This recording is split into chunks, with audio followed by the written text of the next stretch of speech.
好，咁跟住落嚟咧，我就想去同大家重溫翻咧一個地方咧，佢嗰個嘅經濟表現係可以睇啲乜嘢部分嘅咧？譬如我哋睇翻香港啊，香港喺2014年嘅本地生產總值一路去到23年，你見到佢係升緊定跌緊呢？我哋可以特別針對咧係14年呢個數，同埋最尾嗰年23年呢個數嚟到去做比較，咁會容易少少。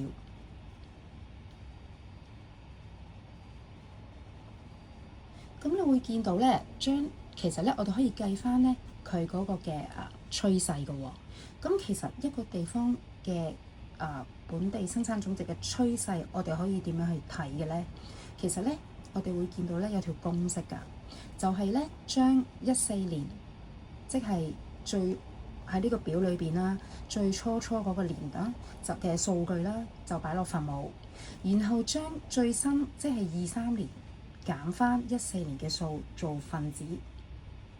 所以喺呢一度咧，兩個相減之後，再除翻2014年嘅數，記得係乘100%，就會得出32%。咁呢個咧就係2014去到2023年香港本地生產總值嘅表現趨勢，就係咁樣計出嚟㗎啦。咁想提翻大家喎，咁咧呢個咧你要特別留意翻啦。咁咧原來咧好多同學咧都會唔小心咧放錯啲分子分母啦，又或者咧喺分子嘅時候咧將兩個數相減咧去擺錯位嘅喎。咁大家咧可以望多一次先。首先我哋睇翻分子先，分子咧永遠都係將最新嗰個年度去減最舊嗰個年，無論係邊個大啲或者邊個細啲，都永遠係將新啲嗰個年度減最舊嗰個年度。然後分母永遠都係最舊，即係喺呢度2014年做分母，然後乘翻100%。咁可能你就會問啦，咦？如果個數字上升得出嚟，自然就係正數啦。但係如果唔調翻轉，佢係下降緊，咁咪會負數咯。係啊，正咧正數同埋負數咧就可以反映到嗰個地方嘅經濟係好咗定差咗。如果計出嚟係正數咧，即係本地嘅生產總值咧係上升緊；如果得出嚟係負數咧，咁即係本地生產總值係下降緊。咁即係個經濟咧，可能佢就會個表現係差咗，就會係負數啦。咁喺呢度由於計出嚟係正32%，咁個正數當然可以寫可以唔寫啦。我哋數學都係咁樣嘅。咁所以咧呢個嘅14年同23年嚟到相比咧，其實咧佢嘅經濟表現咧係有進步嘅。咁到最後啦，我哋咧亦都會有時咧會叫你咧逐年按年咧去計翻嗰個變動百分比嘅喎。咁我而家咧計一次咧俾大家睇下先。好，咁首先咧我哋睇翻個題目，變動百分比。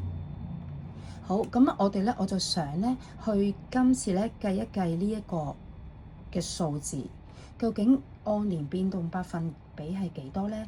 由於係按年嘅關係咧，其實我哋只需要咧係針對呢1-2年咧去做比較嘅。咁首先啦，我哋要去計翻個百分數先，所以咧大家可以咧先喺草稿紙度啦寫咗一個分線，然後乘100%。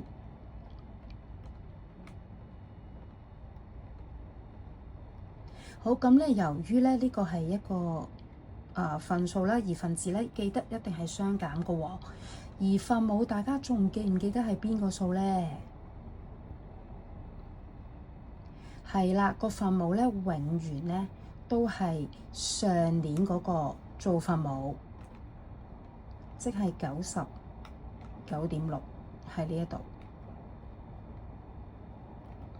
好，咁然後分子大家仲記唔記得係邊個減邊個啊？咁其實咧分子咧，記住咯喎，永遠咧都係將新嗰個數係啦，喺呢度就係99.9，係永遠都將新嗰個數去減嘅。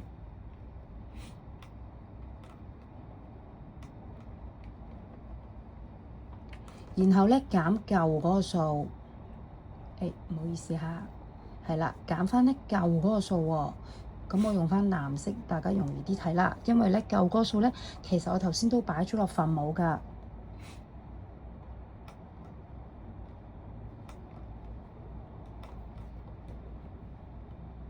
好啦，咁大家再睇多次條式先。分母係舊啲嗰個列度，即係99.6啦。而分子咧就係將99.9，即係新啲嗰個年度減舊嗰個年度99.6嘅。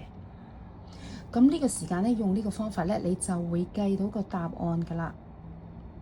咁計出嚟咧會係正嘅，然後單位咧記得係 percent，因為呢個係個百分比啦。